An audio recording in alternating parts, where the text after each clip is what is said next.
మందులు వాడడం నేటి కాలంలో చాలా సహజమైపోయింది. చిన్న సమస్య నుండి పెద్ద ఆరోగ్య సమస్య వరకు ప్రతి సమస్య తగ్గడానికి మందులు వాడుతూ ఉంటారు. ఇందులో టాబ్లెట్లు, ఇంజెక్షన్లు ఉంటాయి. కొందరు వైద్యుల సలహాతో మందులు వాడితే మరికొందరు సొంతంగా మందులను కొని అడపాదడపా వాడుతూనే ఉంటారు. అయితే మందులను ఎక్కువ కాలం వాడితే ఎవరూ ఊహించనంత డేంజర్ సమస్య ఎదురవుతుంది. చాలా మందికి తెలియదు. ఏదైనా ఆరోగ్య సమస్య కారణంగా మందులను ఎక్కువ కాలం వాడడం వల్ల శరీరానికి అవసరమైన పోషకాలు క్రమంగా తగ్గుతాయట.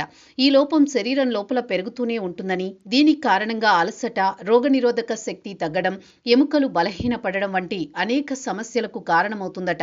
అసలు ఏ మందులు వాడడం వల్ల ఇలాంటి సమస్య ఎదురవుతుంది? ఎక్కువ కాలం మందులు వాడాల్సి వస్తే ఎలాంటి జాగ్రత్తలు తీసుకోవాలి తెలుసుకుంటే, ఆస్పిరిన్ శరీరం విటమిన్ సి శోషణను తగ్గిస్తుంది. దీనివల్ల విటమిన్ సి క్రమంగా క్షీణిస్తుంది. దీర్ఘకాలిక ఆస్పిరిన్ వాడకం వల్ల ఐరన్ నిల్వలు కూడా తగ్గుతాయి. రోజుకు 100 mg తక్కువ మోతాదులో ఆస్పిరిన్ తీసుకునే 65 ఏళ్లు పైబడిన వారిలో రక్తహీనత ప్రమాదం 20% పెరిగిందని ఒక అధ్యయనం తేల్చింది. గ్లూటాథియోన్ శరీరంలో ప్రధాన యాంటీ ఆక్సిడెంట్.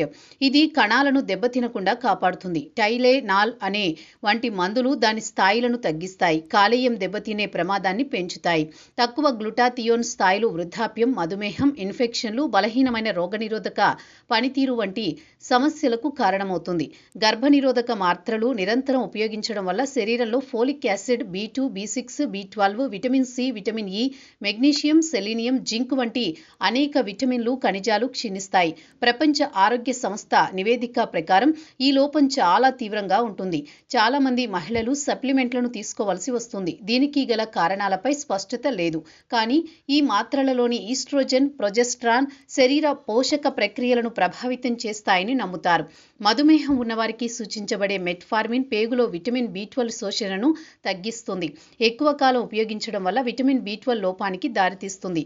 ఇది నరాలు దెబ్బతినే ప్రమాదాన్ని పెంచుతుంది. యాంటాసిడ్లు కడుపులోని ఆమ్లాన్ని తగ్గిస్తాయి. కానీ ఇదే ఆమ్లం ఆహారం నుండి విటమిన్ B12 విడుదలకు సహాయపడుతుంది. దీర్ఘకాలిక యాంటాసిడ్ వాడకం వల్ల కాల్షియం, పొటాషియం, జింక్ లోపాలు కూడా ఏర్పడతాయి. దీనివల్ల ఎముకలు బలహీనపడతాయి. కండరాల పట్టు తగ్గుతుంది.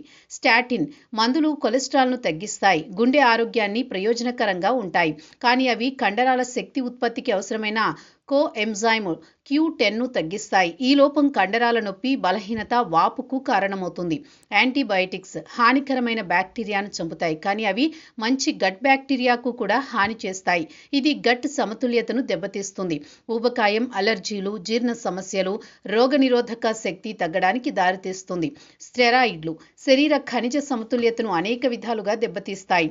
కాల్షియం శోషణను తగ్గిస్తాయి. ఎముకలు బలహీనపడడానికి దారితీస్తాయి. విటమిన్ డి పనితీరును కూడా తగ్గిస్తాయి. ఇది మెగ్నీషియం, పొటాషియం స్థాయిలను తగ్గిస్తుంది. బలహీనత, అలసట, తిమ్మిరికి దారితీస్తుంది. దీర్ఘకాలిక స్టెరాయిడ్ వాడకం కూడా బి విటమిన్ల ప్రభావాన్ని తగ్గిస్తుంది. నరాల పనితీరును ప్రభావితం చేస్తుంది.